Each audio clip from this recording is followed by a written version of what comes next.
Buongiorno, ben ritrovati, siamo in diretta come ogni giorno e in primo piano oggi il maltempo che ieri ha colpito, lo avete visto anche nel corso dei nostri telegiornali, ha colpito tutta la regione, alberi abbattuti, numerosi gli interventi dei vigili del fuoco, ma una delle zone più colpite, una delle province più colpite è stata quella veneziana e noi ora andiamo subito a Chioggia dove per noi c'è la nostra Ilaria Marchiori. Ilaria, buongiorno.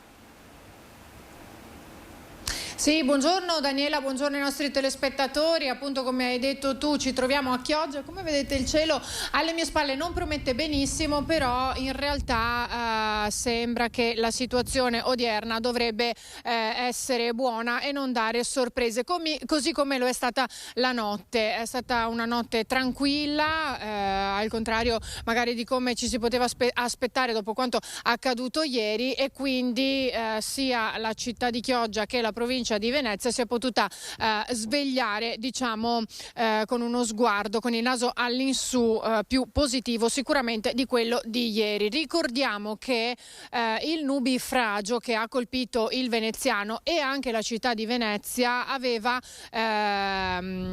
colpito anche il campanile di San Marco, tanto che erano caduti alcuni frammenti che abbiamo documentato anche nel corso del nostro telegiornale di ieri sera con tanto di immagini. All'interno c'erano alcuni turisti, dopodiché sono stati fatti uscire immediatamente, l'area è stata immediatamente transennata e proprio questa mattina i vigili del fuoco sono al lavoro per cercare di capire, anche attraverso l'utilizzo di alcuni droni, qual è la situazione attualmente del campanile di San Marco. Sembra che non ci siano stati problemi statici e che quindi la situazione sia completamente sotto controllo, anche se questo era già stato analizzato ieri. Probabilmente potrebbe essere successo che una delle pareti sia stata colpita da alcuni oggetti che abbiamo visto volare anche nelle nostre immagini ieri in piazza San Marco: tavolini, sedie, ombrelloni, ma per saperlo con certezza dobbiamo aspettare la fine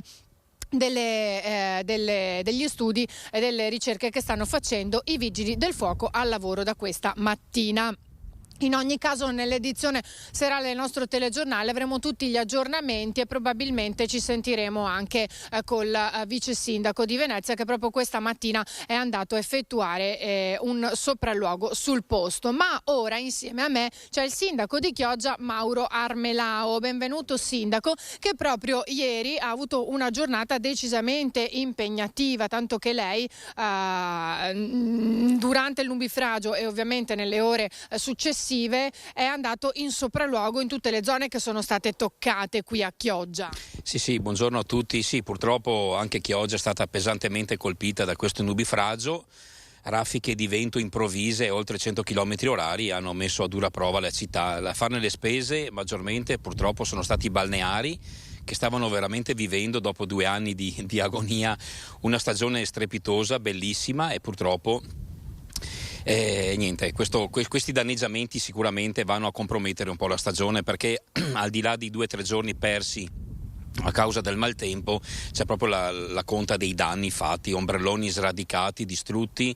Io ho visto delle immagini, mi stanno mandando dei video, delle immagini anche, che c'è tutto questo materiale che è completamente da buttare via, è irrecuperabile. Ecco, c'è già una prima stima di quelli che sono stati i danni degli stabilimenti balneari colpiti? Sì, da quello che mi dicono le associazioni di categoria parlano di 1 milione di euro, credo, almeno, proprio conti fatti un po' a spanne, però purtroppo dobbiamo pensare anche al centro storico, che è stato colpito anche esso, tegole spazzate via, camini caduti. Io adesso ero qui in sopralluogo ai Salesiani, all'oratorio Don Bosco dei Salesiani qui di Chioggia, che è una comunità, veramente un punto di riferimento per la città. Stavo facendo un sopralluogo anche col direttore Don Claudio, che mi ha chiamato ieri appunto per capire se avevano anche bisogno poi di volontari della protezione civile per aiutarli, insomma, che si è tolto un abbaino sopra, è entrata l'acqua, sono esplosi i controsoffitti, insomma è una situazione un po' così, però ripeto, tra i balneari, il centro storico della città,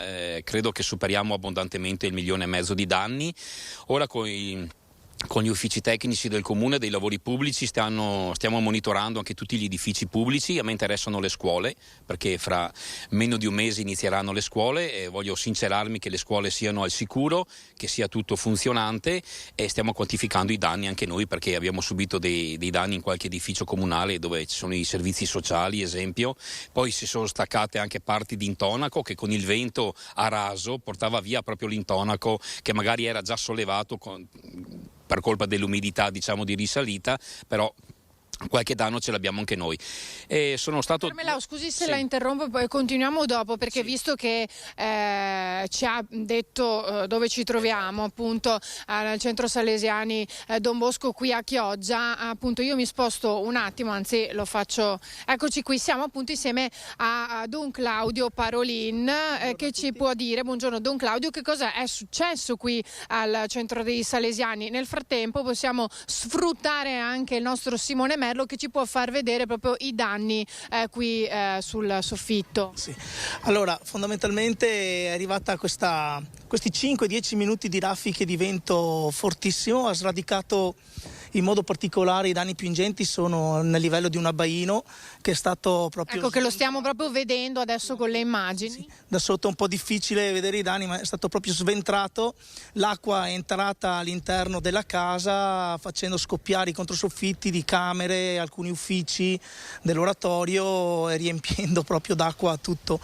E il vento era talmente forte che anche all'interno delle altre stanze dell'oratorio, facendo proprio il vento convogliato dentro i corridoi, ha fatto sfondare proprio i controsoffitti di vari corridoi, stanze, ha sradicato la protezione della palestra di roccia d'arrampicata, quindi ha fatto danni un po' dappertutto, e così come raccontava anche il sindaco Armerao,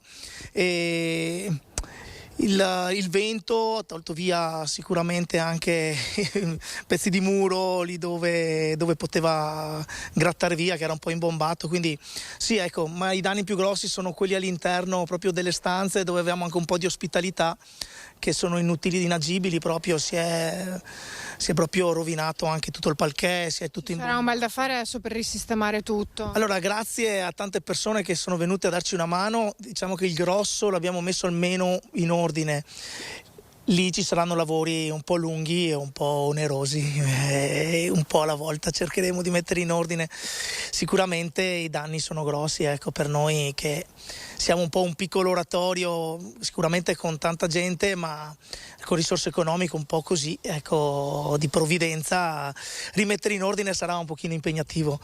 Però va bene, abbiamo anche la fiducia di Don Bosco, quindi ci speriamo proprio. Ecco, confidiamo, ecco sindaco, grazie Don Claudio Parolin, sindaco, appunto confidiamo, cerchiamo di riporre la nostra fiducia anche in Don Bosco, però poi ovviamente qui servono anche delle cifre importanti per fronteggiare questi danni che si sono creati col nubifragio di ieri. Lei ieri aveva chiesto anche lo stato di calamità e poi dopo pochissimo il presidente della regione Zaia ha detto che l'avrebbe dato, comunque un segnale immediato. Esatto, un segnale immediato, per questo ringrazio veramente il governatore per l'attenzione che ha posto nella regione Veneto, provincia di Rovigo, la città metropolitana, ma anche citando nel comunicato stampa proprio la nostra città di Chioggia. Ha recepito, ha capito dalle immagini che avevamo poi girato anche lui, immagini, video, foto, ha capito che a Chioggia veramente sembrava quasi un paese in guerra.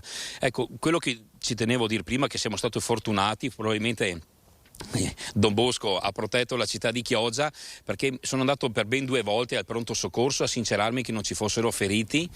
Mi hanno detto che la seconda volta che mi sono recato mi hanno detto che c'erano 5 feriti lievissimi proprio, ma nulla di preoccupante, perché la mia preoccupazione era che qualche anziano magari con i figli in vacanza da qualche parte fosse rimasto anche solo ferito e avesse bisogno anche di aiuto, e magari questo si trovava al pronto soccorso magari impossibilitato di chiamare. Quindi la prima preoccupazione è stata quella della tutela della vita umana, al di là dei danni che quelli con calma si sistemano, ma la mia preoccupazione grande era per quello che ho visto volare. Credetemi, ho visto volare di tutto nel centro storico e anche a Sottomarina.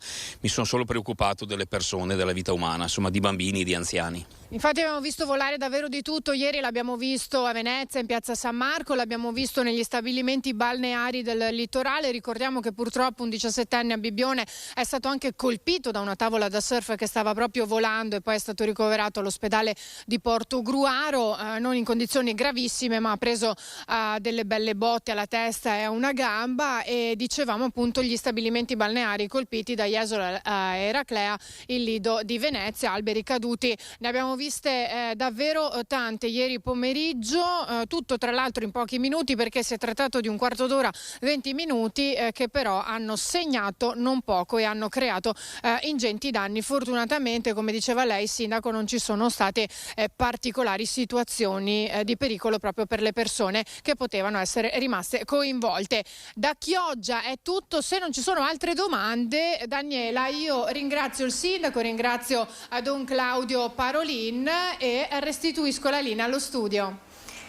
Grazie davvero Ilaria, ringrazio anche i tuoi ospiti e noi andiamo avanti invece con la nostra diretta. Parliamo anche di Covid, vi do lettura dell'ultimo bollettino regionale. Sono 3.008 i nuovi casi di Covid-19 registrati nella giornata di ieri in Veneto, che portano il totale dei contagi a 2.167.015. Il bollettino regionale segnala altre 9 vittime per un totale di 15.285 da inizio pandemia. Prosegue invece la discesa dei dati sui malati con 53.741 attuali positivi con un meno 1.164 e sui ricoveri ospedalieri con 853 pazienti, nei reparti ordinari di nuovo un meno 13 e 39 invece rimangono invariati in terapia intensiva i pazienti. La campagna vaccinale ha fatto registrare ieri in Veneto 2.146 somministrazioni, prevalentemente quarte dosi, ovvero 1.863. E io vedo già nello schermo Mario Pozza, il presidente della Camera di Commercio Belluno e Treviso. Buongiorno. Buongiorno. Dunque, abbiamo parlato di maltempo, Presidente, vista insomma già in una situazione difficile, abbiamo anche avuto insomma una situazione ancora più complicata con il maltempo, con danni, abbiamo visto soprattutto nella provincia di Venezia, ma anche nel Trevigiano e anche nel Bellunese. Presidente, sono state raffiche di vento con danni. Noi parliamo non di questo, ma insomma era per un po' concludere questa pagina del maltempo che ha colpito ieri. Anche oggi c'è l'allerta maltempo, ma si spera ovviamente in una situazione migliore rispetto a quella di ieri, ma sembra che sia così, anzi lo speriamo che sia così. Presidente, però il problema sarà l'autunno invece con lei. Si parlava di bollette che vanno alle stelle, un autunno, lo dicono ormai tutti, che sarà difficile per le imprese che continuano a soffrire e non poco. Sì, buongiorno, grazie per l'invito.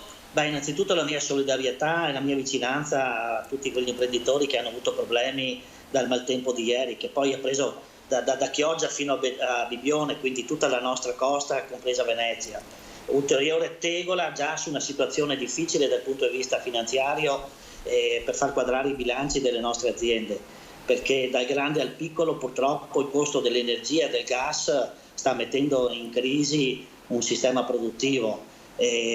Lo vediamo non solo qui da noi, ma vediamo anche quanto sta accadendo in Germania, e questo ci preoccupa molto, perché il futuro sarà un futuro che purtroppo pieno d'ombre e di nubi che andranno a gravare sui bilanci e sulla produttività.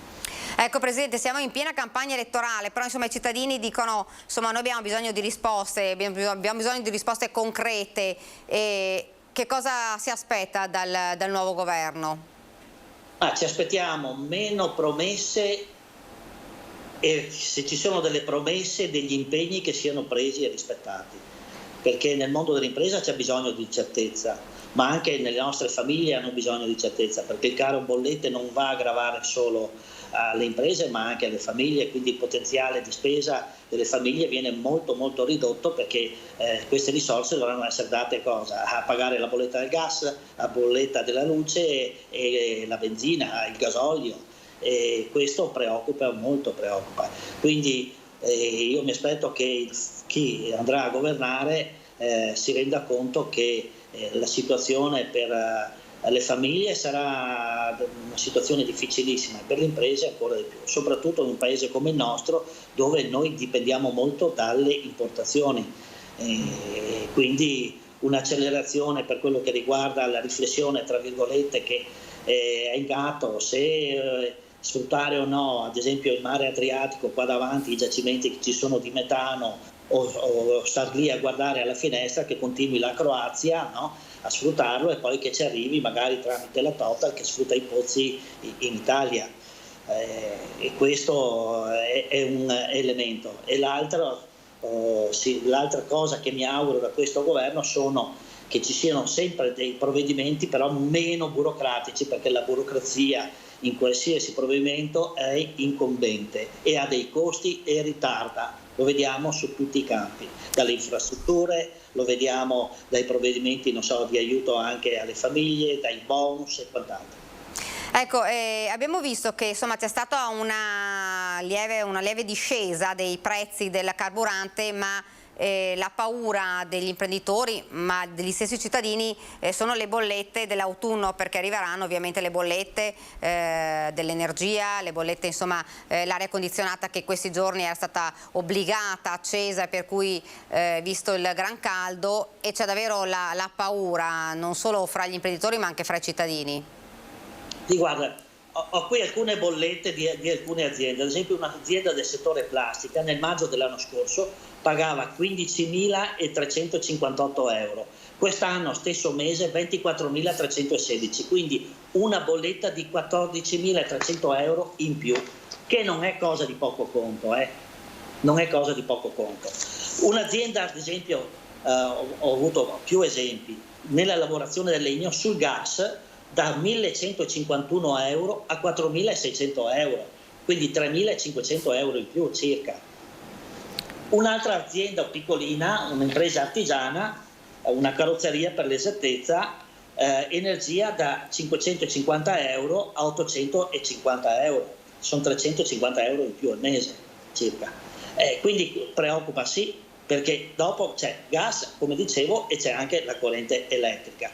E tu questi prezzi, questi aumenti qui, è difficile anche spalmarli nella produzione, nel senso che come fai a rientrare? Cioè o porti degli aumenti molto alti e quindi rischi di andare fuori il mercato, oppure lavori in perdita. Lavorare in perdita, quanto puoi lavorare in perdita? Puoi lavorare in perdita per un mese, forse 2, 3, ma poi se non ci sono alternative rischi di chiudere, rischi di mettere in difficoltà, di mettere a rischio la tua impresa stessa.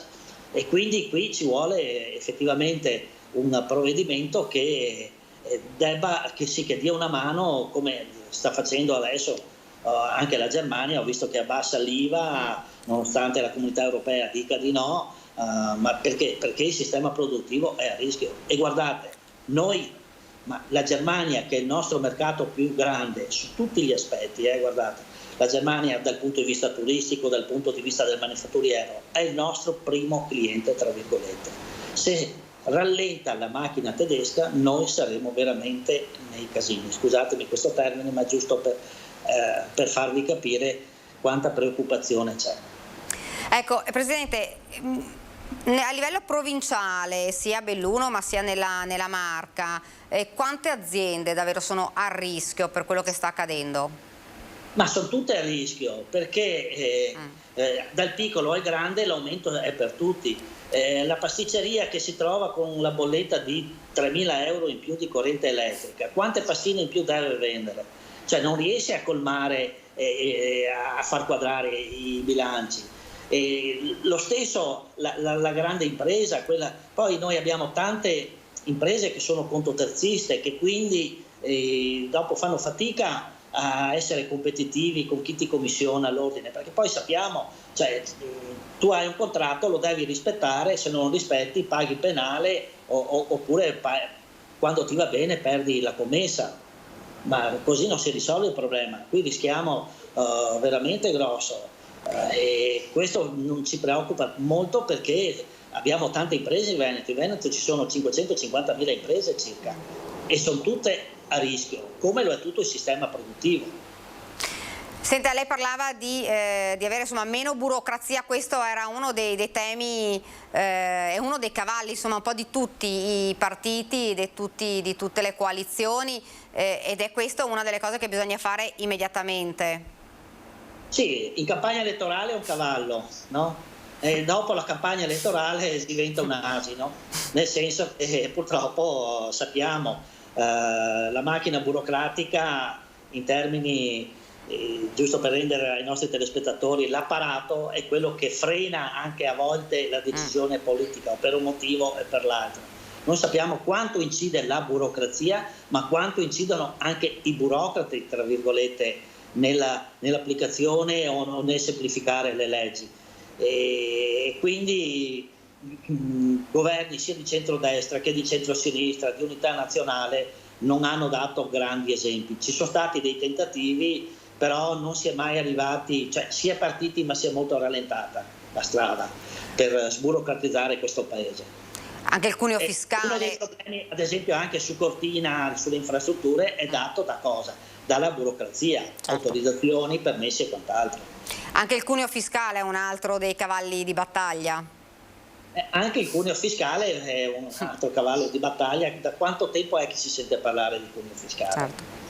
E purtroppo non riusciamo a venirne a capo e questo va a incidere molto perché, come dicevo, il costo di un dipendente in un'azienda è di un determinato valore, ma il valore che arriva nella busta paga è molto inferiore alle aspettative che il dipendente ha, o rispetto anche a altri paesi, altri nostri concorrenti.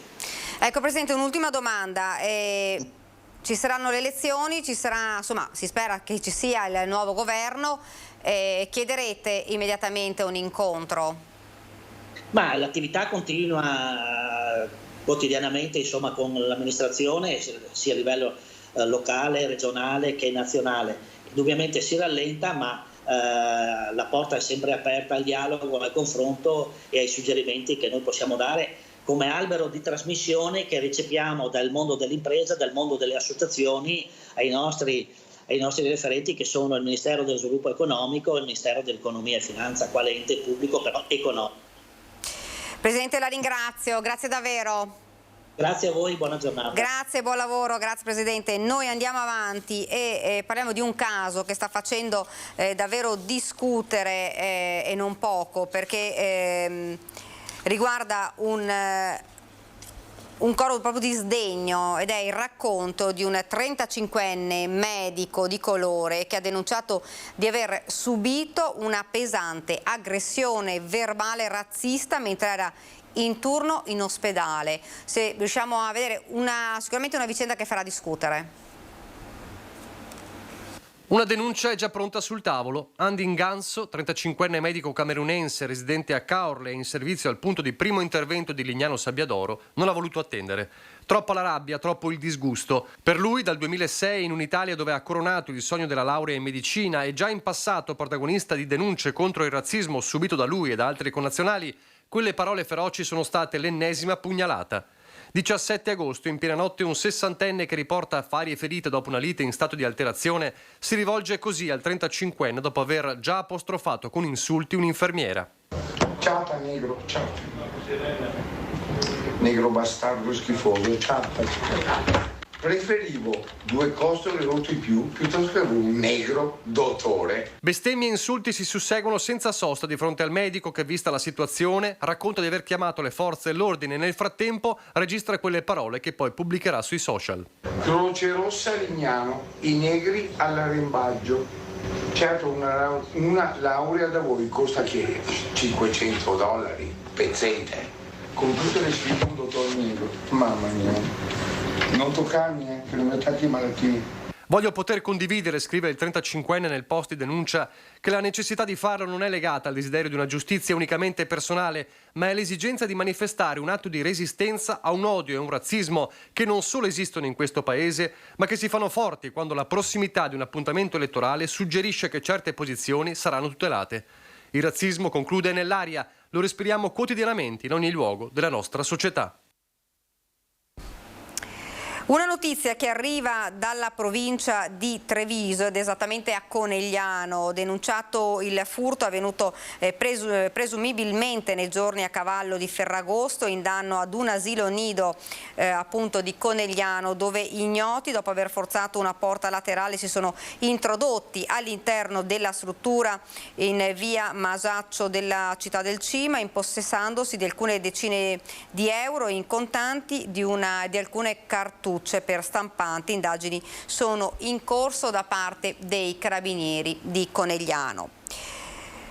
Ci spostiamo invece nel Padovano. È arrivato nella serata di ieri al centro Ustioni dell'azienda ospedaliera universitaria di Padova uno dei cittadini libici rimasti gravemente feriti lo scorso 1° agosto in seguito all'esplosione di un'autocisterna piena di carburante nella zona sud della Libia. Appena accaduta l'esplosione, infatti, il governo italiano aveva dato la disponibilità ad accogliere quei feriti che non erano in condizioni da poter essere curati in patria. La sanità veneta si conferma anche in questa occasione a disposizione delle emergenze umanitarie, come la organizzazione e la capacità dei suoi professionisti, ha detto il presidente della regione Luca Zaia. E rimaniamo sempre nel Padovano e continuiamo con la cronaca. Un addetto alle esumazioni del cimitero di Padova andrà a processo con l'accusa di aver saccheggiato le tombe dei defunti. Avrebbe rubato fedi nuziali e protesi dentarie in oro dai cadaveri esumati o estumulati dalle tombe del cimitero maggiore di Padova. Per questo motivo un 73enne dipendente della ditta, che ha un appalto con il comune per i servizi cimiteriali, andrà a processo. Secondo l'indagine condotta dalla procura di Padova e dai carabinieri di Selvazzano, comune in cui risiede l'indagato, l'uomo tra il 2017 e il 2011 avrebbe prelevato fedi e protesi in oro e poi avrebbe portato la refurtiva ad un compro oro, ricavandone così un bottino di oltre 3.000 euro. L'addetto all'esumazione è stato rinviato a giudizio con l'accusa di peculato e andrà a processo. Almeno 24 le tombe che avrebbe saccheggiato, facendo poi fondere gli oggetti in oro invece di riconsegnarli ai familiari dei defunti. E ieri abbiamo dato la notizia della morte dell'avvocato Ghedini, il cordoglio di tutta la comunità, non solo, il cordoglio dell'Italia intera. Sentiamo. Per me è un fratello. Abbiamo passato 50 anni insieme. Profondamente scosso dal dolore, Nicola Lodi, coordinatore padovano di Forza Italia, ricorda l'amico Nicolò Ghedini, scomparso prematuramente il 17 agosto. Un fratello più che un amico. Lo scorso 30 luglio il senatore, malato da qualche tempo, aveva inviato a Lodi un'ultima lettera per ricordare la loro lunga amicizia. Oltre al ricordo dell'uomo politico, Nicola Lodi traccia un ritratto personale dell'avvocato Ghedini. È un uomo che, nonostante l'aspetto un po' algido, se vuole, o riservato, è stato un uomo che ha fatto tantissimo del bene, in maniera riservata e silente. I funerali, che saranno in forma privata come da volontà del defunto Nicolò, si terranno domani alle 11 a Santa Maria di Sala, paese dove la famiglia Ghedini vive. L'Ordine degli Avvocati di Padova però pensa che è un momento di ricordo nelle prossime settimane ed esprime il cordoglio alle sorelle del senatore Ippolita e Vittoria Nicoletta, anche loro avvocatesse del Foro Padovano. La sua scomparsa prematura è davvero una ferita dolorosa per tutta la comunità degli avvocati di Padova. Perdiamo un collega di grandissimo pregio, di grande intelligenza, di signorilità raffinata, di grande passione professionale. E a Santa Maria di Sala, città natale dell'avvocato Ghedini, dove risiedeva con la moglie e il figlio, il cordoglio della comunità con i ricordi del primo cittadino Natascia Rocchi. L'ho saputo ieri sera, me lo ha comunicato Nicola Fragomeni, il sindaco che mi ha preceduta, e sono molto rattristata di questa notizia. Come amministrazione siamo vicini alla famiglia, alla moglie, al figlio e in particolare alle sorelle, se mi è permesso, perché immagino il loro dolore per aver perso il piccolo di casa. Il piccolo di casa, ovvero il quarto dopo 3 sorelle, così Niccolò Ghedini nel ricordo di Natascia Rocchi, sindaco di Santa Maria di Sala, località natale del senatore, insieme a quella di tutta la sua famiglia, con il padre Giuseppe, anch'egli avvocato. E questa è la casa dove Niccolò Ghedini usava tornare, a casa sua, soprattutto nei fine settimana, qui a Santa Maria di Sala, in via Rivale 55. Abitazione di famiglia divenuta quella salese dell'avvocato Ghedini, dove viveva con la moglie e il figlio. Niccolò Ghedini è stato un avvocato sagace, brillante, un tecnico molto preparato e lui rimarrà nella storia per aver seguito processi che hanno fatto la storia del nostro paese. Persona colta, generosa e molto brillante, così Ghedini nella descrizione di Natascia Rocchi. La sua brillantezza è stata un po' un punto di riferimento di noi avvocati, ha avuto quella carriera che ogni avvocato vorrebbe avere. Nei ricordi del primo cittadino e i suoi incontri casuali del fine settimana con il senatore nell'edicola salese. Risale a 20 anni fa, perché poi lui ha preso altre strade rispetto alla mia. Ricordo che ci incrociavamo la domenica mattina qui a Santa Maria di Sala, entrambi prendevamo i giornali, ci scambiavamo dei saluti cordiali e io voglio mantenere questo ricordo che ho di lui. Dunque adesso ci fermiamo per qualche istante di pubblicità, poi torniamo in studio ed avremo, insomma, apriremo anche una pagina, una finestra politica. Ci fermiamo qualche istante di pubblicità.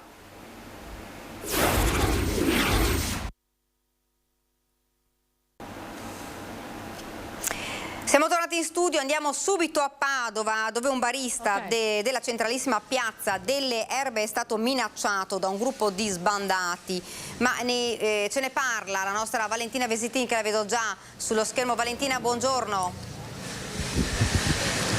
Sì, buongiorno Daniele, è proprio Giampaolo, il barista che è stato minacciato, aggredito verbalmente da questo gruppo di sbandati, è qui con noi. Il suo locale è quello che vedete alle mie spalle, una situazione che dura da qualche tempo. Cosa è accaduto l'altro giorno, Giampaolo?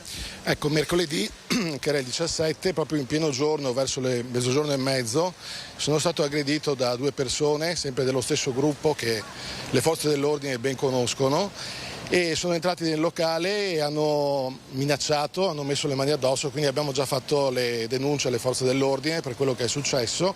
Non è il primo episodio, ma purtroppo si sta intensificando questo tipo di azione e di attività che stanno facendo qui a Padova. Ecco, qui con noi c'è anche la signora Fulvia, che invece è titolare di questa attività che vedete sempre alle nostre spalle, è nel direttivo dei commercianti di sotto il salone e avete espresso ovviamente solidarietà a Giampaolo e volete fare un esposto. Cosa chiedete?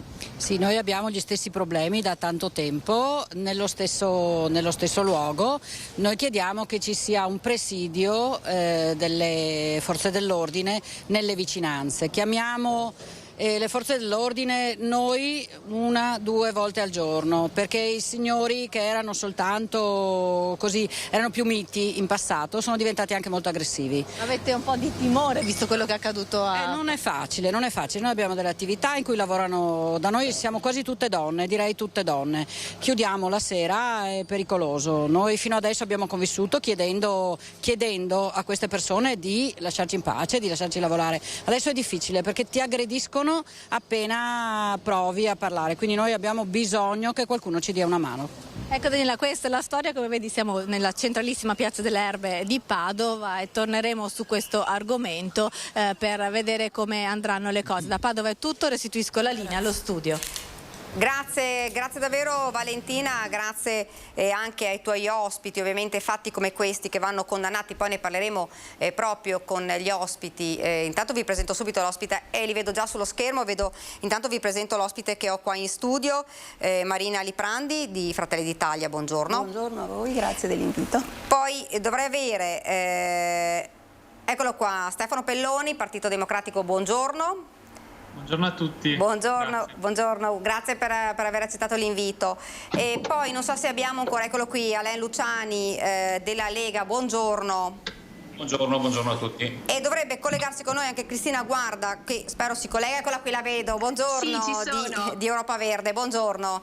Buona giornata a tutti. Buongiorno, vi ho tutti, quindi la prima domanda la faccio a tutti quanti. Avete sentito, spero insomma, un altro caso di aggressione nei confronti di un barista? Ne abbiamo visti, questo è successo a Padova, ne abbiamo visti diversi insomma un po' in tutta la regione. E io partirei proprio con un commento che ha fatto Nordio, che dice, insomma, candidato si sa ormai per Fratelli d'Italia, che dice sulla giustizia necessari rimedi urgenti liberali. Io parto subito con Aliprandi. Serve, va rimodulata questo sistema giudiziario?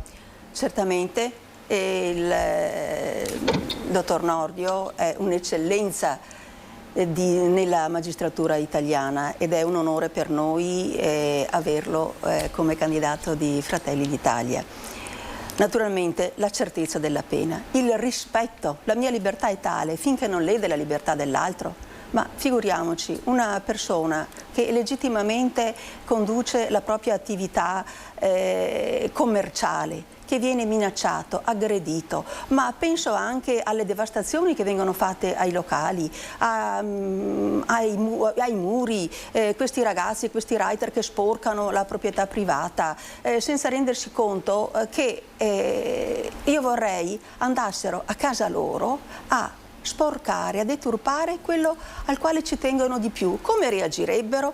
Quindi ecco la certezza, le leggi ci sono, siamo solidali con le forze dell'ordine, che una volta che queste persone vengono individuate ed arrestate abbiano ciò che meritano in base a quello che hanno prodotto di negativo alla società, con la speranza anche che ci sia un riconoscimento del male che hanno fatto ed un ripagare la società in varie forme che poi magari espliciteremo.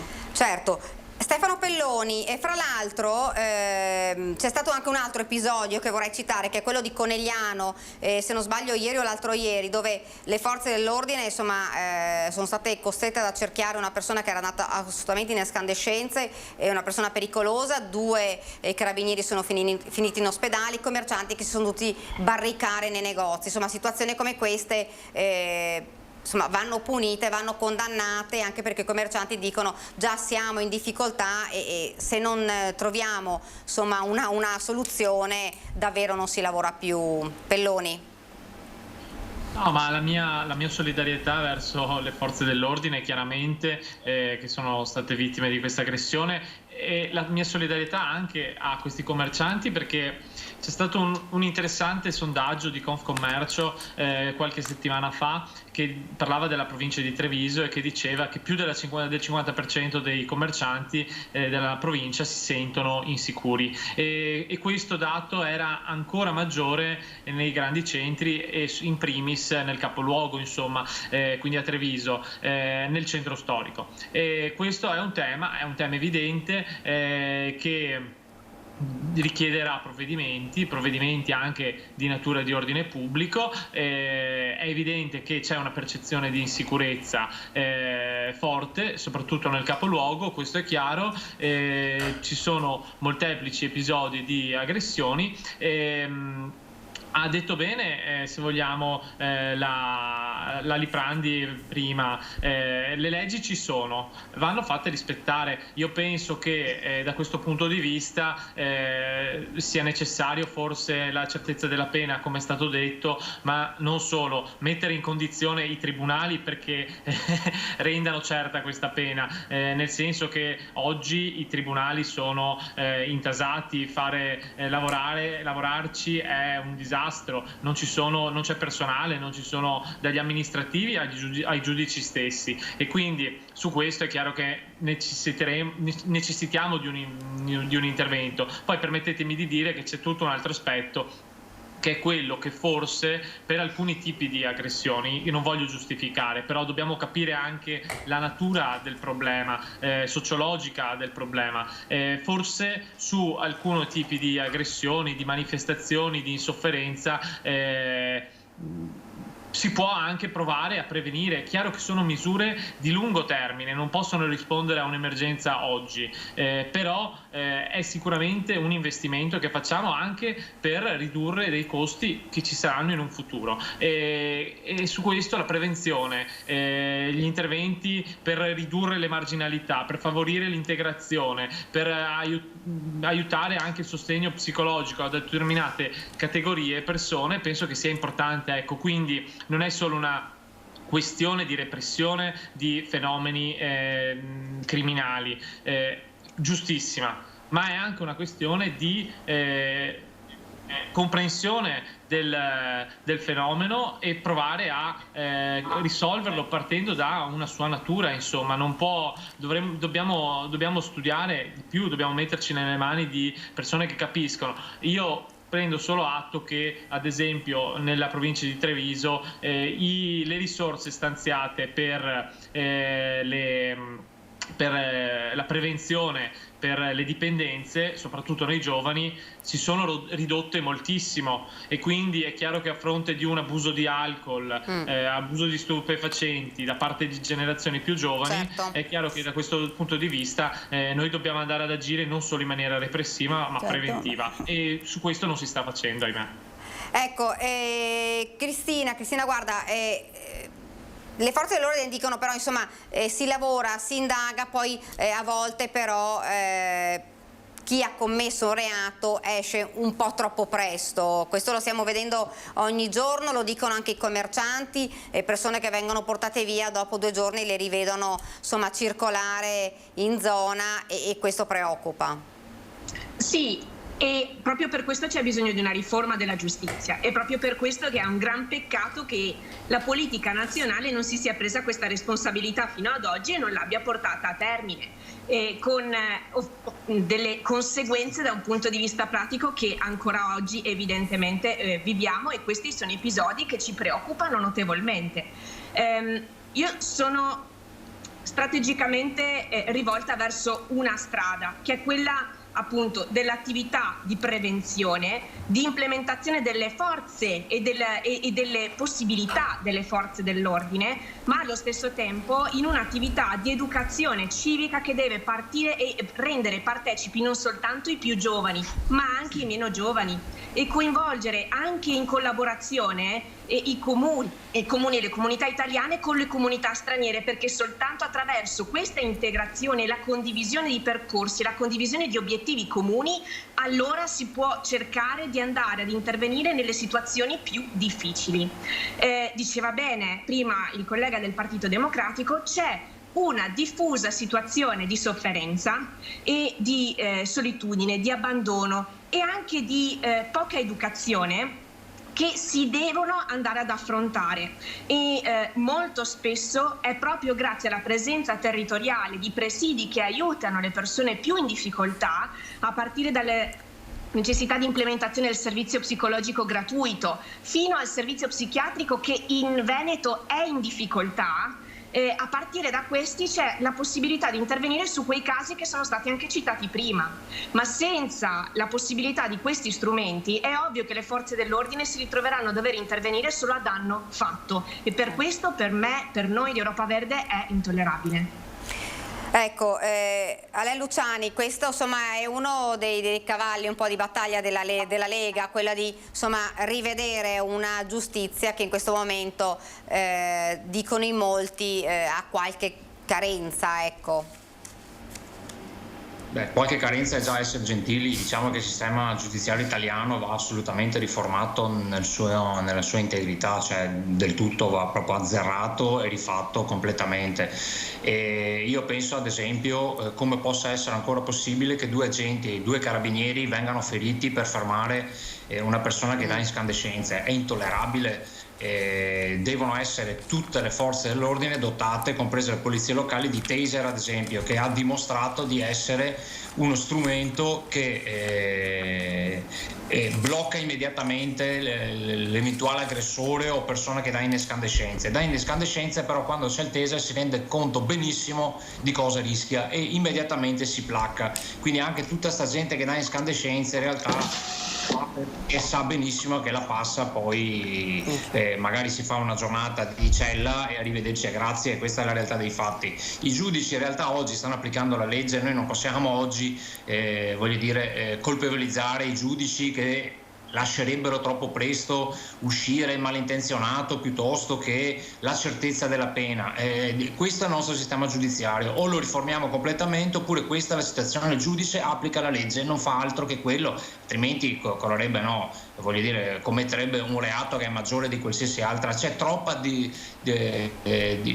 diciamo così, c'è troppa discrezionalità nel nostro sistema, proprio tipico all'italiana, di avere una discrezione, sì, oggi sì, domani no, vediamo. Ci vogliono delle leggi serie, non serve a niente, per esempio, come si è visto negli ultimi anni, aumentare la pena per ogni tipo di reato. È assurdo, cioè non ha una correlazione reale, per cui a un certo punto, siccome fai un furto prendi 20 anni di galera, non ha nessun senso logico.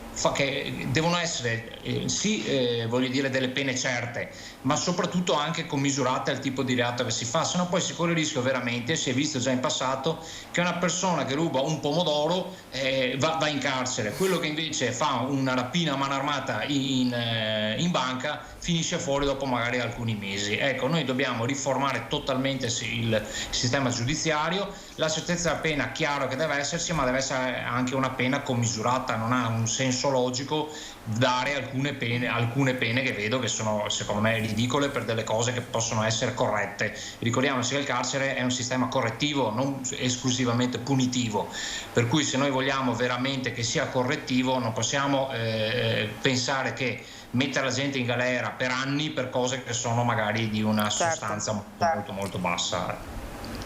Aliprandi voleva...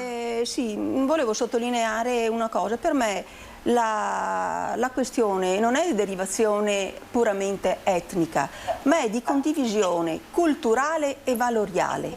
E i valori soprattutto vengono dati in famiglia.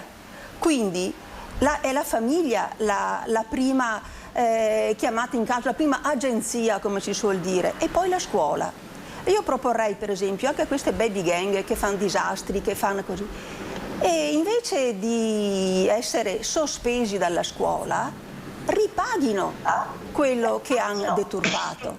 Sono successe ancora anche nella mia zona delle risse tra ragazze, e quando sono minorenni sono i genitori che devono firmare la possibilità che queste ragazze con lavori socialmente utili ripaghino, e secondo me è molto formativo questo anche nei confronti della società, ripaghino alle malefatte che sono state effettuate. Alcuni genitori hanno firmato nel nostro caso, altri no.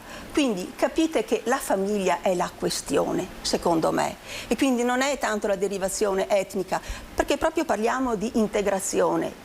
Sicuro che ci deve essere questa integrazione, ma ci devono essere quei principi valoriali, culturali che ne determinano l'effettiva possibilità. Ecco, io ne approfitto anche per farvi commentare un servizio che abbiamo mandato in onda poco fa in questa diretta, che manderemo in onda anche nel corso dei nostri telegiornali, che è un fatto che ovviamente farà discutere e non poco, che è un medico di colore che è stato aggredito verbalmente in maniera anche molto pesante da un cittadino perché era un medico di colore, quindi non voleva essere toccato da questo medico, non voleva essere avvicinato, insomma, con anche epiteti piuttosto gravi.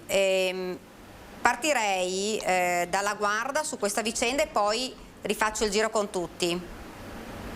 Sono atteggiamenti che purtroppo sono intollerabili e dall'altra parte sono anche frutto di un clima che è anche responsabilità e soprattutto responsabilità politica di questi anni, che ha continuato ad instillare la sfiducia nei confronti del prossimo.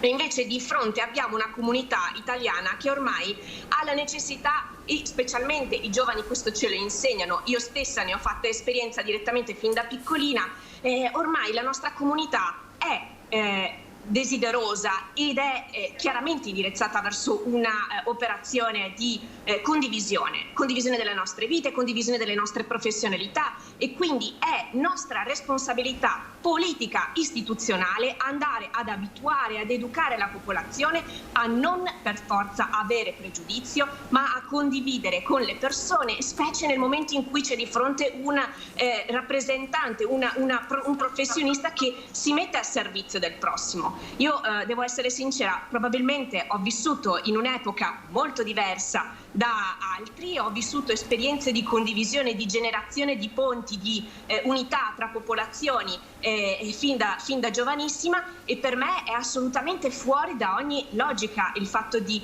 temere il prossimo per il colore della propria pelle, e ormai le nuove generazioni questo l'hanno interiorizzato. È normalità quotidiana, e oggi il nostro compito è quello di abbassare i toni e lavorare su un concetto che è quello della condivisione, e oserei dire della fratellanza universale, perché se non ragioniamo di questo, allora purtroppo impediamo un processo che è umano, e che è quello della condivisione valoriale e non della divisione, e la politica non deve essere logica e promotrice di divisione. Pelloni. Non capisco sinceramente su cosa possa intervenire. Io spero che questa persona venga denunciata e paghi quello che deve pagare dal medico, e che insomma e che la questione finisca qui. Cioè, la gente deve capire che questa persona qui non solo ha offeso una persona, ma probabilmente ha commesso dei reati, pagherà quello che deve pagare e capirà che ha fatto una stupidata, e esprimo la più ferma solidarietà verso questo professionista. Sono cose intollerabili nella società di oggi, anche di ieri, ma oggi non è più tollerabile comportamenti del genere. Insomma, vanno messi come devono ai margini della società, persone che hanno delle idee di questo tipo. Insomma, una persona che non si fa curare dal medico perché è un medico di colore non merita di essere curato dal sistema sanitario nazionale. Cosa volete che vi dica? Certo. A questo punto uno deve pagare e basta. Cioè, sono persone che pagherà, ha commesso un reato, cioè non capisco nessun tipo di se questa persona non vuole essere curata, vabbè, non sarà curata. Poi per me non cambia niente che il medico sia nero, bianco, giallo o verde, insomma. Certo, questo è ovvio. Luciani.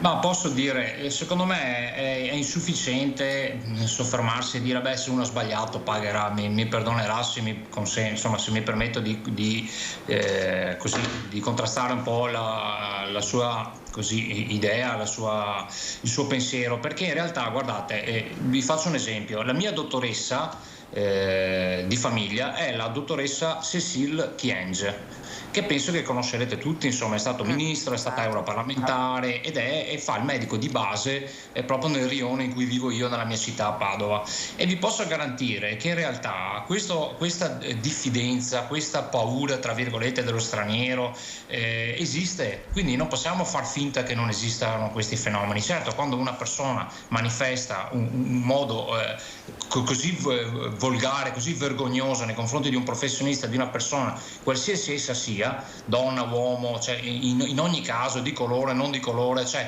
è comunque una cosa assolutamente che va condannata. Però vi posso garantire che quando la dottoressa Kyenge venne nel mio rione, ci furono parecchie persone che vennero da me in qualità di consigliere comunale, e purtroppo esternandomi una diffidenza nei confronti della dottoressa, proprio perché nera di pelle. E quindi voglio dire, io a queste persone ho cercato di far capire quanto sia stupido il soffermarsi alla superficialità e a una banalità di questo tipo, e vi garantisco che parlando con le persone molte di queste si sono fidate e hanno fatto quelle quel piccolo sforzo in più che per voi può sembrare una banalità, una sciocchezza, però purtroppo ci sono persone che hanno diffidenza, hanno paura, e quindi secondo me è chiaro che vanno puniti questi eccessi, queste vergognose situazioni, però bisogna anche imparare, noi che siamo insomma in prima fila come rappresentanti politici, ad aiutare eventualmente le persone che hanno una diffidenza, che hanno una paura e che hanno quindi anche purtroppo un modo quasi razzista di approcciarsi alle persone. Vi posso garantire che per esempio la dottoressa Kyenge è di una professionalità incredibile. Io non ho mai trovato, vi garantisco, un medico come lei che veramente è staccanovista in una maniera indescrivibile. Nel periodo in cui c'era il Covid, ad esempio, lei chiamava i pazienti giorno e notte, e quando dico notte vi potrei mostrare il mio telefonino, mi scriveva alle 2 della notte per chiedermi come stavo, e non è che lo faceva con me perché chissà chi ero io, lo ha fatto con tutti i pazienti. Quindi io mando un appello a tutte quelle persone che hanno una diffidenza, che hanno che ne so io, perché poi gli istinti umani a volte sono veramente allucinanti.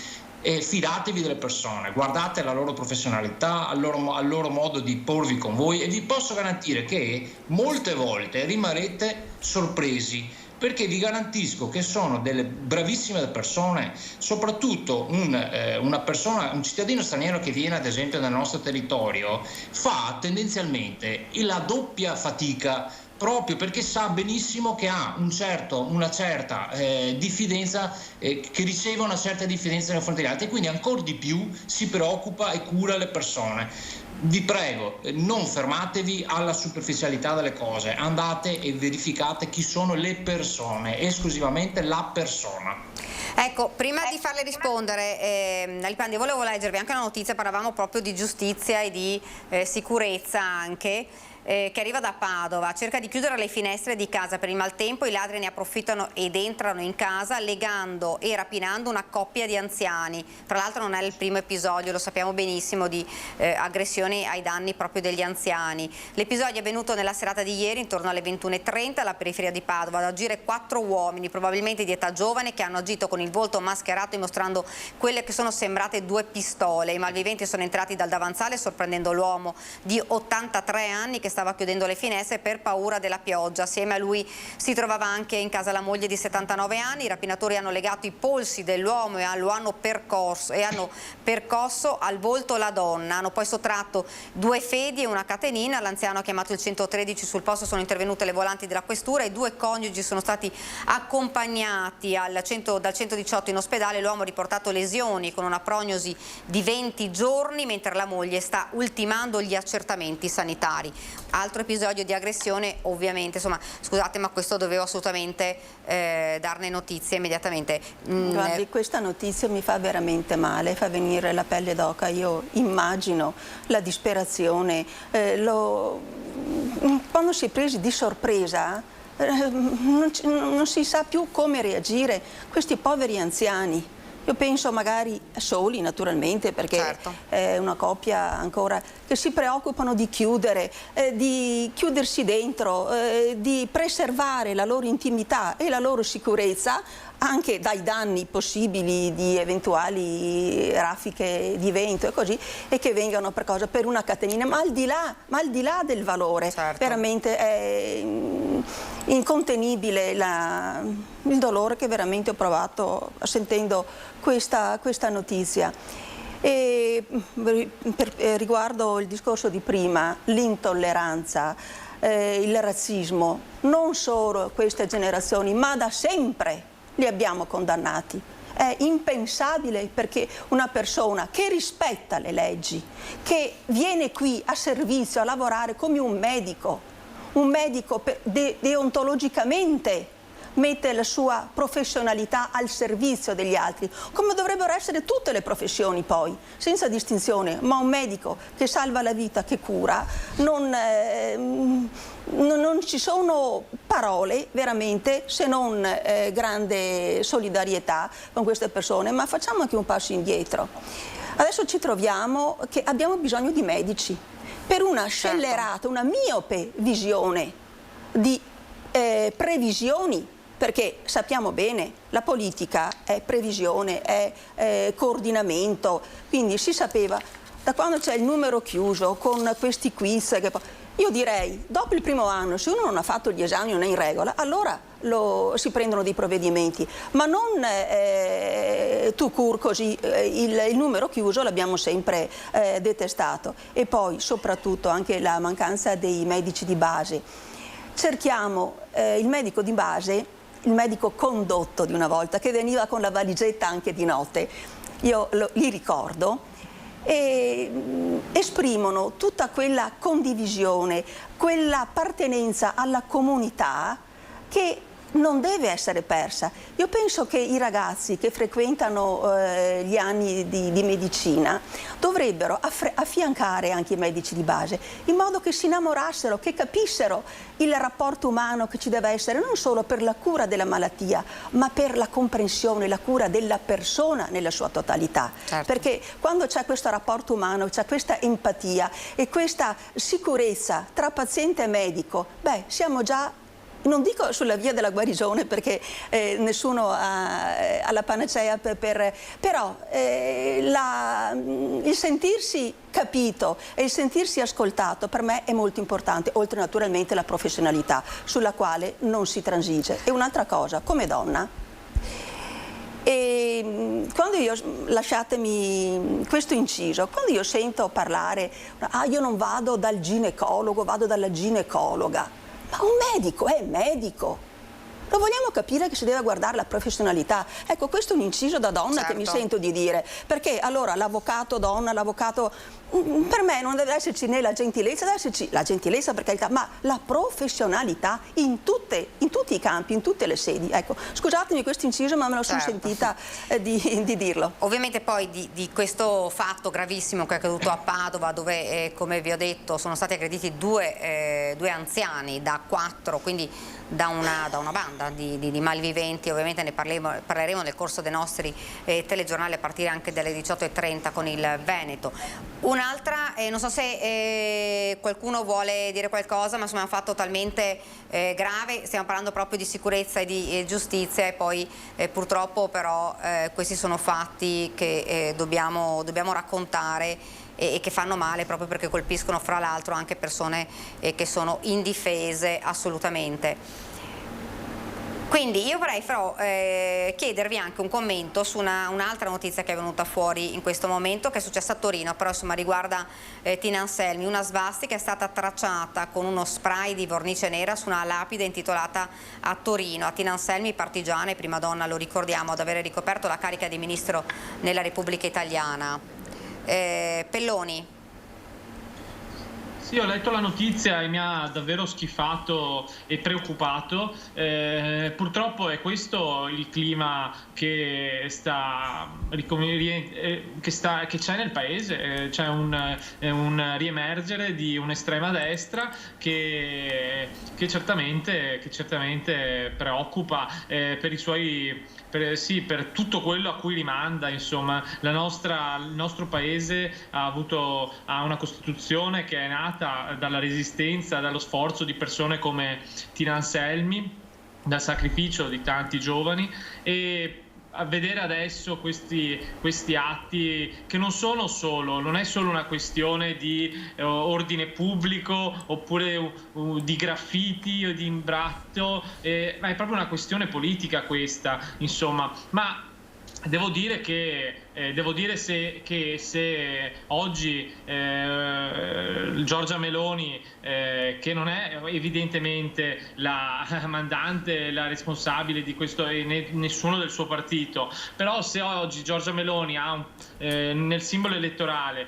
un richiamo al movimento sociale italiano, insomma, che era il partito che poi dopo era anche il, diciamo così, successore di molti militanti che hanno militato nel Partito Nazionale Fascista, è chiaro che c'è un tipo di diciamo tolleranza, o comunque di... Dopo rispondo io, sto qua. È sbagliato usare la parola tolleranza, perché sono sicuro che nessuno possa tollerare, neanche Giorgia Meloni stessa, questo tipo di comportamenti, però è chiaro che c'è un richiamo a una storia politica. Questa storia politica è stata tremenda per il nostro paese e quindi è chiaro che oggi certe persone si possono sentire più libere di fare certi comportamenti, di infangare una memoria che dovrebbe essere condivisa e che invece da certe persone, cioè c'è un video di Giorgia Meloni che è uscito di quando era giovane, che aveva 18 anni, 19 anni, 20 anni, nel 96, 97, che dice Mussolini aveva fatto anche cose buone, così. È chiaro che se queste persone sono persone che oggi hanno leader di uno dei primi partiti italiani, è chiaro che se una dice Mussolini aveva fatto anche cose buone, è chiaro che dopo accadano questi episodi, insomma, sciagurati. Voleva rispondere subito, sì, Marina Liprandi. Rispondo in maniera diretta e concreta. Al di là che i delinquenti ci sono in tutti i partiti, ma questo poi non è ascrivibile, e sono stanca veramente, siamo stanchi di questo refrain, di questa di ripresa del fascismo.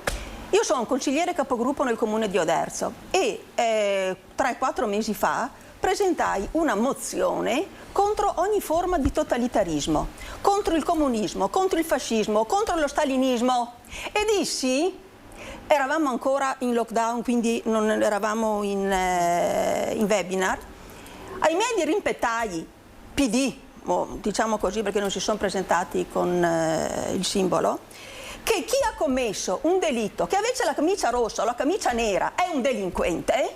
Io l'ho detto, ma dall'altra parte non ho sentito niente. Questa è la mia risposta, Pelloni, perché non si può continuare, perché fa comodo la fiamma riscalda, rappresenta la bandiera d'Italia, ma perché bisogna, confrontiamoci sui temi, confrontiamoci sui temi, a una storia, ma la storia di cosa? Ma di quale storia? Ma di quale storia? Anche se lei parla del movimento sociale, e se parlate insieme però non si capisce. Il movimento sociale era nell'arco costituzionale e ha salvato tante volte il governo, era legittimamente nell'arco costituzionale, quindi riprendere. Allora c'è ancora il partito di rifondazione comunista, c'è ancora la guerra di liberazione, l'hanno vinta gli altri, certo, Pelloni, il partito di rifondazione comunista c'è, non si sarebbe, però non sono robe utili che aiutano. Appunto, meno male che condivide. Io dico, il partito di rifondazione comunista c'è, il partito fascista no, basta.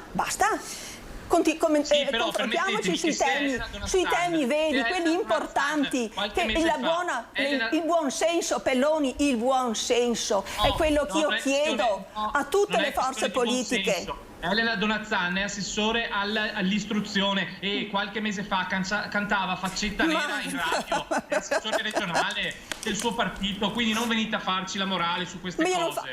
Elena Donazzan cantava Faccetta Nera. Ma l'ha fatto, ma è stata presa così. Ma dai, io non l'ho mai cantata, Pelloni, io non ho mai fatto né saluto fascista, non ho mai fatto niente. Eppure appartengo alla destra, perché mi richiamo, sono connaturati in me determinati valori, determinati principi, lo dimostro, cerco di dimostrarlo con tutti i difetti umani che ho, con la mia vita. Ok, io vorrei anche sentire magari la Cristina Guarda su questa vicenda di Tina Anselmi e poi anche Alain Luciani.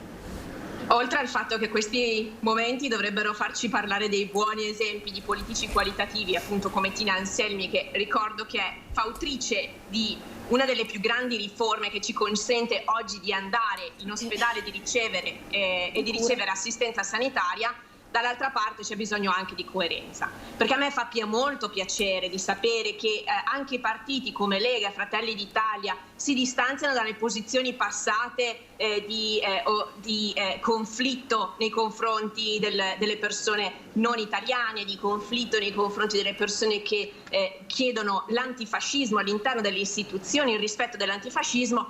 C'è una cosa che però è sostanziale e sono i fatti. La Regione del Veneto, la giunta regionale fatta da Fratelli d'Italia e da Lega, ha approvato un patrocinio per una iniziativa, un concorso in onore di un gerarca nazista, di un gerarca, quindi evidentemente c'è un problema di mantenere la parola data. Non si può oggi pensare di lavarsi di dosso delle vicinanze più o meno palesi testimoniate nel passato se oggi le scelte non vengono fatte in maniera coerente. Ci dobbiamo dire tutti antifascisti e contro ogni forma di violenza all'interno della politica e fuori? Sì, sono perfettamente d'accordo, apprezzo chi lo condivide e condivide questo tipo di valori perché testimonia che il principio di una politica sana, fatta per il bene del paese e non fatta per il vantaggio dell'uno contro l'altro, allora è un principio che è trasversale. Sono felice di questo, però mi aspetto altrettanta coerenza da parte dei vertici di partito, da parte di tutti i rappresentanti dei partiti che oggi qui in questa occasione si manifestano chiaramente contrari a questo tipo di ripensamenti e di vicinanza a una dittatura che ha fatto molto male al territorio italiano, ha fatto molto male alla comunità intera e di conseguenza, per quanto mi riguarda, non credo che ci sia necessità di ribadire questa distanza, credo che ci sia necessità di una testimonianza chiara di contrasto a qualsiasi forma di violenza e di preclusioni, di ingiustizia e di razzismo all'interno della politica, all'interno della vita quotidiana. Luciani. Partiamo dal presupposto che ogni volta che arrivano delle elezioni politiche o regionali o anche cittadine ritorna il fascismo, il fantomatico fascismo in Italia. Cioè, voglio dire, stiamo parlando di un deficiente che ha fatto una svastica su un posto dove nella maniera più assoluta non si doveva fare. Bene. Parliamo di un deficiente, cioè di cosa dobbiamo parlare? Non possiamo perdere tempo, secondo me. Io mi ricordo che negli anni 90, anni 2000 c'erano una marea di svastiche sui muri della città di Padova, vicini agli stadi, vicini ai cinema, nei posti di recreazione, c'erano celtiche, svastiche dappertutto nei muri, voglio dire. E allora lì cosa stavamo arrivando? Stavano arrivando le truppe nere, stavano arrivando. Si trattano di deficienti, perché altro termine non mi viene in mente, se no rischio di essere volgare, che fanno dei gesti deplorevoli, ma secondo me perdiamo un sacco di tempo, nel senso oggi arrivano notizie che le bollette del gas rischiano di essere 6 volte tanto quello che stiamo pagando oggi, che già è una vergogna.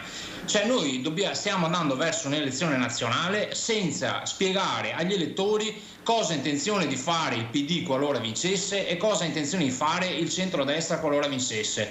Cioè ci sono risposte urgentissime da dare ai cittadini, ma di un'urgenza veramente incredibile.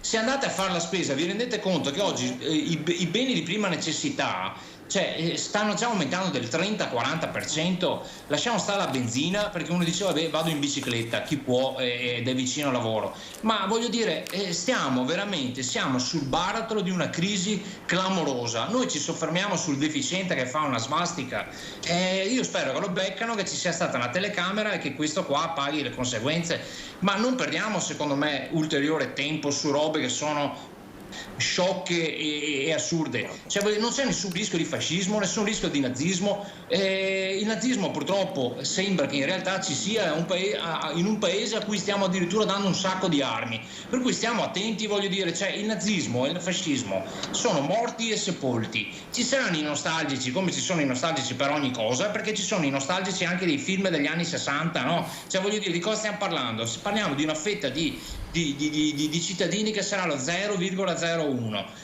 Ci sono, è fine della storia. Veramente siamo di fronte, noi classe politica siamo di fronte certo, chi sarà in maggioranza ma anche chi sarà in opposizione, a un periodo veramente duro, durissimo e molto triste, perché guardate che stanno ricominciando anche i suicidi. Attenzione, perché andiamo di fronte a un periodo, forse uno dei periodi più neri della nostra Repubblica. Quindi il governo avrà una responsabilità clamorosa e quindi tutti dicano cosa hanno intenzione di fare per i cittadini comuni. Perché guardate che la situazione degli sfratti, la situazione delle rate non pagate, delle carte di credito sta per esplodere. Per cui concentriamoci su temi veramente vitali per i cittadini e le stupidaggini e le idiozie di alcuni non diamogli neanche spazio, perché poi ci sono pure le emulazioni di queste idiozie qua. Certo, guarda che chiedeva la parola. Sì, sono d'accordo sul fatto che c'è bisogno di lavorare, di discutere dei temi principali, e si sarebbe anche da chiarire, per esempio, perché il centrodestra ha bloccato a livello nazionale un progetto incredibile di rete a livello nazionale attraverso la Croce Rossa Italiana per la prevenzione suicidi, specie quelli giovanili, dato che sono in aumento, e ha bloccato insieme, anche in quest'ultimo anno, insieme evidentemente al governo, all'intero governo Draghi, una grande quantità di nuove autorizzazioni di siti per la produzione qui in Italia, a casa nostra, di energia.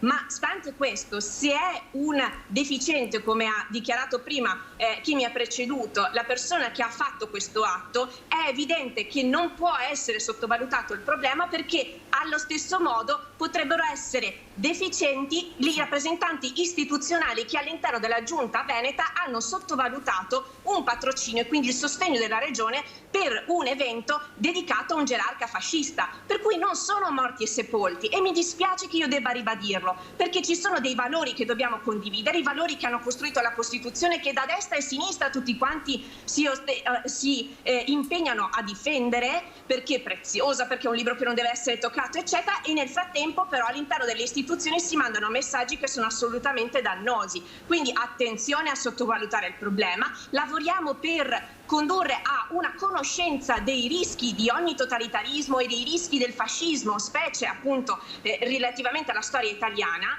e facciamo in modo di non essere più compromettenti nelle nostre dichiarazioni pubbliche, nella nostra azione politica, perché anche semplicemente cantare una canzone o appunto dare il patrocinio ad un evento dedicato ad un vecchio gerarca e ex presidente del partito fascista repubblicano evidentemente non ci fa onore e non ci deve impedire di parlare di questi temi, di chiarire che cosa significa la nostra libertà conquistata, proprio quella libertà che ci consente di intervenire oggi e ci dovrebbe consentire urgentemente di andare a risolvere i problemi di aumento dei costi dell'energia, di aumento di rischio di assenza, di carenza di servizi sanitari all'interno specie delle aree rurali da cui io provengo, e di carenza dal punto di vista proprio istituzionale di positività nel creare soluzioni nei confronti della più grande emergenza, che è quella ambientale.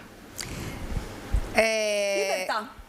Libertà. Ali Pradi, ho visto che stava scuotendo la testa. No, per carità, condivido, ma appunto bisogna mettere in pratica i principi e sottoscrivere determinati valori. La libertà di impresa, il rischio di impresa che tanti sottovalutano, perché un imprenditore ogni mattina ha il patema.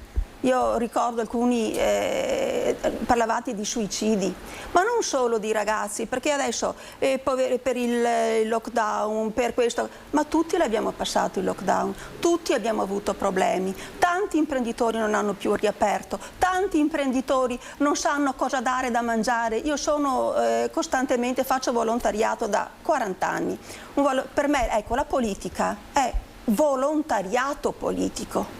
E cerco di interpretarlo, ripeto, con tutti i difetti che posso avere, ma cerco di interpretarlo in questa maniera.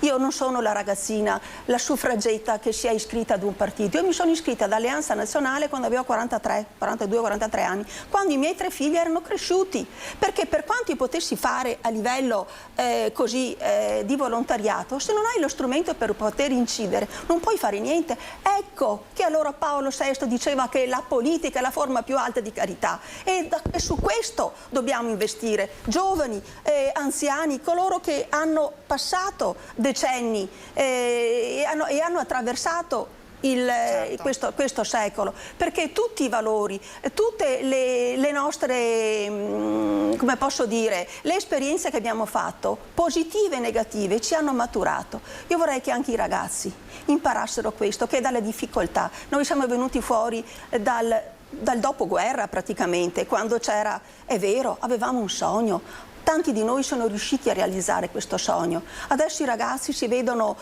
un po' costretti, però mi lasci anche, per favore Daniela, anche gettare aprire uno spiraglio sulle scuole professionali. Quanto bisogno abbiamo di preparazione nelle scuole professionali, l'università, per carità, i nostri genitori la vedevano come l'arrivo, la rivendicazione di uno status symbol magari che loro non avevano, ma no, perché ogni lavoro fatto onestamente è nobile. Se non avessimo gli operatori ecologici che ci portano via le immondizie, se non avessimo, tutti i lavori sono nobili. È questo che vorrei che i ragazzi imparassero a lavorare, a sacrificare, perché una volta si imparava un mestiere, si sacrificava, però dopo bisogna avere anche, a distanza di 2-3 anni, avere dei contratti a tempo determinato, indeterminato, per poter accendere un mutuo, per potersi fare una famiglia e da là dare vita poi alla continuità ci sarebbe davvero molto ovviamente di cui discutere, questi sono aspetti importantissimi. Io però vorrei fare una domanda anche a Stefano Pelloni, se lo riesco a vedere nello schermo, in attesa a Pelloni, eccolo qua. Stefano, io volevo chiedere solo una cosa, so che riguarda il Partito Democratico, quindi lo chiedo a lui. Insomma, c'è stato, dopo le candidature, c'è stato insomma un po' di mal di pancia, diciamo, sul caso Scarpa. Io parlo del Trevigiano, abbiamo visto la decisione di Grigoletto ed ora insomma in attesa della conferenza stampa di Zorzi, che potrebbe addirittura insomma dimettersi da segretario provinciale. Questo non commento il caso in sé, perché sarebbe una mancanza di rispetto nei confronti del segretario Zorzi, di cui ho stima e di cui spero che possa andare avanti nel suo lavoro di segretario e quindi non prenda in considerazione l'idea di dimissioni, ma lasciatemi dire, e penso che anche chi ha manifestato in maniera un po' troppo accesa forse sul giornale abbia dimenticato pubblicamente, che forse il nemico da battere, l'avversario da battere non è dentro di noi, ma è una destra, la destra di Giorgia Meloni, e questo dobbiamo ricordare. E ai cittadini non dobbiamo convincerli parlando di un pericolo in quanto tale, ma dobbiamo parlarli convincendoli delle nostre idee, parlando che c'è una destra che vuole cancellare lo Stato sociale con una flat tax, parlando che noi siamo per un vero fisco progressivo. Però su questo tema qui non voglio eludere la domanda, anzi, però lasciatemi dire che c'è un problema, è un problema che tutte le segreterie, penso, dei partiti locali stanno vivendo, quindi penso che me lo potranno confermare sia Luciani che la Liprandi che la Guarda. C'è un tema, il tema è che secondo me in maniera sbagliata, si è ridotto il numero dei parlamentari, sul quale provvedimento io ero assolutamente contrario, ho anche votato no al referendum, perché io penso che a fronte di guadagni per lo Stato molto ridotti si sia persa molta rappresentanza dei cittadini e delle loro istanze in Parlamento. E poi non si sia cambiata una legge elettorale del tutto che dà il potere alle segreterie nazionali di decidere, di imporre sulla testa le proprie candidature, e quindi è chiaro che del mal di pancia ci possa essere, ma sono questioni su quali non voglio esprimermi e parlerà prima del segretario, insomma, ecco, sarebbe una scortesia. Certo, era solo un po' per dire che il rischio, diciamo, è che il PD possa perdere qualche pezzo per una candidatura che probabilmente è stata una sorpresa. Ma io sinceramente sono sorpreso ancora di più per la candidatura di Fassino e della Lorenzin in provincia di Treviso. Poi dopo però davvero io non voglio esprimermi su questo, però voglio dire che auspico che queste persone che hanno mostrato, e lo posso comprendere davvero sinceramente, perché è chiaro che quando dei nomi vengono calati sul territorio senza una consultazione vera con i militanti, è chiaro che ci può essere un mal di pancia, lo capisco. Poi spero che questo mal di pancia possa rientrare. Sono persone di cui ho stima, tutte quelle che si sono espresse sui giornali, addirittura una, Roberto Grigoletto, un mio collega e consigliere comunale a Treviso, ha detto che uscirà dal partito. Io spero che questa decisione ci possa ripensare e possa possa rientrare insomma nel partito. Ci saranno, dopo il 26 settembre ci saranno tutte le occasioni per discutere anche pubblicamente, affrontare un problema. Prima del 26 settembre ci sono tutte le sedi, la direzione provinciale, le sedi del partito, per discutere dei nostri problemi. Penso che non siano questioni che interessano i cittadini, che sono più preoccupati, come diceva giustamente Luciani prima, del tema delle bollette che dovranno pagare, che sono triplicate o decuplicate, e che si trovano a non sapere come pagare insomma la spesa per arrivare a fine mese. Insomma, ecco, questo io penso che sia il vero dibattito che dobbiamo fare da qui al 25 settembre. Poi dopo sulle liste noi lo affronteremo in direzione, nelle sedi opportune, io magari commenterò, ma solo dopo che il segretario avrà parlato, e comunque insomma io penso che i veri temi che interessano oggi fino al 25 settembre sono quelli della campagna elettorale, per capire che Italia vogliamo far vivere ai nostri cittadini. Sono due Italie, sono due idee d'Italia profondamente diverse. E quindi penso che sia utile. Certo, allora io ho pochissimi minuti, quindi faccio fare un giro velocissimo a tutti, ma veramente pochi minuti, con Marina Liprandi, che penso che volesse rispondere. No, riguardo allo Stato sociale che ha tirato in ballo Pelloni. Io ricordo che una battaglia della destra, perché non mi vergogno di dire destra, era la partecipazione dei collaboratori agli utili d'impresa, in modo che i collaboratori fossero protagonisti del loro lavoro, quindi nobilitare chi aiuta, perché la ricchezza di un'impresa sono proprio i collaboratori. Riguardo a cos'è che voleva poi che da battere da destra, diciamo. Ecco, sempre a destra, voi avete fisso che bisogna battere a destra. Sono 3 mesi che come programma della sinistra sento dire che bisogna battere la destra. Non ci sono altre argomentazioni, bisogna battere la destra. La destra non ha mai governato, sono 10 anni che senza essere autorizzati dal popolo italiano voi governate, e ma lo dico dicendo? Con la G minuscola, lo dico con la G minuscola. Ma non è così. No, non è la verità. Ma dai. Quando mai la destra è stata al governo? Allora, dopo ne parleremo. Certo, Pelloni, lo dico a tutti gli altri colleghi, Pelloni, lo dico, stiamo andando incontro a un autunno caldissimo, ma caldissimo, altro che quello appena passato, con gente che non aprirà più. Io devo dare la parola a Cristina Guarda e dopo anche a lei Luciani per chiudere. Guarda. A parte che oggi scopriamo che la Lega non è destra e quindi non ha governato in questi ultimi anni, ma a parte questa grande novità, un messaggio che deve essere molto chiaro è: sì, sarà un autunno molto caldo, e allora cominciamo a chiedere di aiutare i cittadini più poveri, le persone che stanno meglio, e soprattutto quelle grandi aziende che in questo momento stanno facendo addirittura il 300% in più di guadagno sulle spalle dei cittadini con le bollette dell'energia e le bollette del gas. Noi abbiamo le grandi, la proposta che noi portiamo avanti è quella di tassare al 100% gli extra profitti, cioè quello che in più guadagnano, per aiutare le famiglie e le imprese in difficoltà per via dell'energia. E siccome settembre sarà un bagno di sangue in termini di costo delle nostre bollette, dell'energia che consumiamo, è evidente che dobbiamo intervenire nell'immediato così, e andare poi verso una produzione autonoma e locale di energia, sbloccando i 150 gigawatt di progetti che in tutti questi anni tutti i partiti, dalla destra alla sinistra, non hanno implementato e hanno deciso di non percorrere, perché evidentemente da un punto di vista politico era più comodo creare alleanze e condivisioni commerciali con alcuni stati che oggi ci forniscono ancora gas non per la usufruire delle trivelle, per esempio. E in questo caso le trivelle non ci servirebbero, perché la quantità di gas produce elettricità e noi la comperiamo. Non è sufficiente per perché sennò non riusciamo.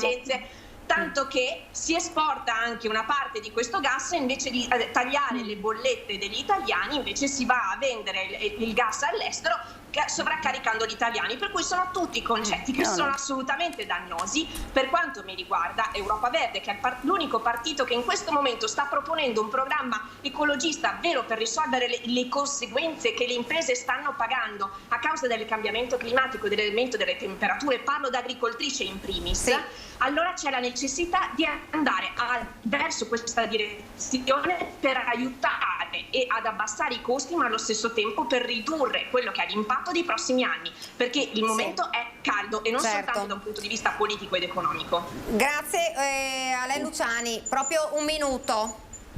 Allora, sul tema dell'ambiente si potrebbero dire tantissime cose, nel senso che la sostenibilità è una cosa, la sostenibilità di facciata è un'altra. Io vi faccio un semplice esempio.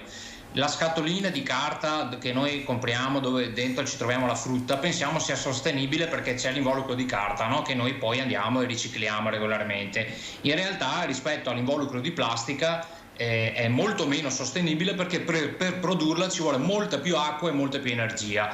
Ecco, quindi a me sta benissimo l'approccio ambientale, però dobbiamo fare degli approcci seri che non devono essere di facciata, ma devono essere veritieri, perché oggi stiamo facendo pagare agli ultimi la sostenibilità.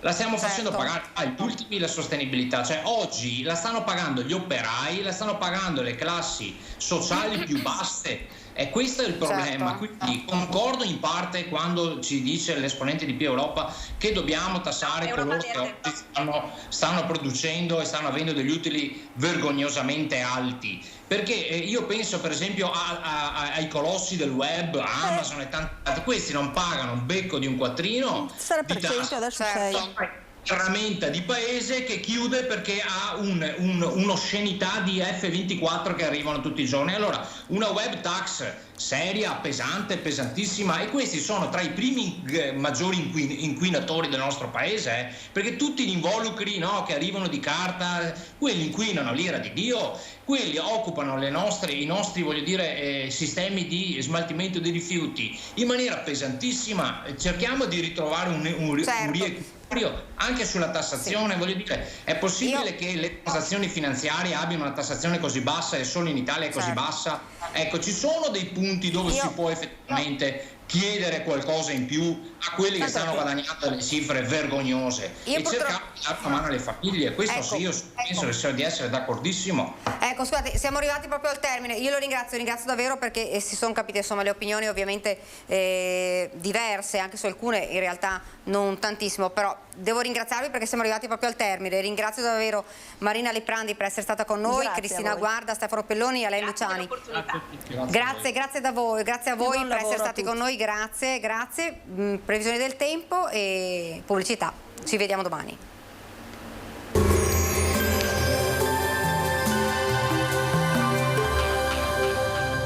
Donadel Sunplast fornisce ed installa tende e coperture tecniche, avvolgibili, serramenti in PVC e in alluminio, porte da interni. Benvenuti al Meteo. Previsioni per venerdì 19 agosto. Sul Veneto tempo instabile con diffusa nuvolosità soprattutto nella prima parte della giornata. Sono attese schiarite a partire dalle prime ore della sera. Previste precipitazioni principalmente a carattere di rovescio o temporale soprattutto sui rilievi. Temperature in calo specie sulle zone centro-orientali. Minime comprese tra i 19 e i 21 gradi, massime tra i 25 e i 28 gradi. Sul Friuli Venezia Giulia atteso tempo variabile. Dalla notte fino al pomeriggio saranno probabili rovesci e temporali sparsi a carattere intermittente su tutte le province. Le piogge potranno essere localmente anche abbondanti. Dalla sera è atteso un miglioramento. Temperature minime comprese tra i 20 e i 23 gradi, massime sui 27 e 28 gradi.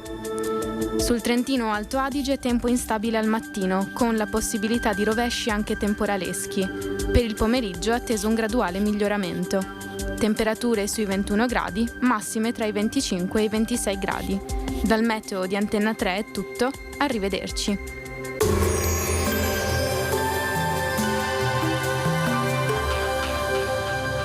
Donadel Sunplast vi aspetta nello showroom di Farra di Soligo, dove troverete le giuste risposte alle vostre esigenze di arredo esterno.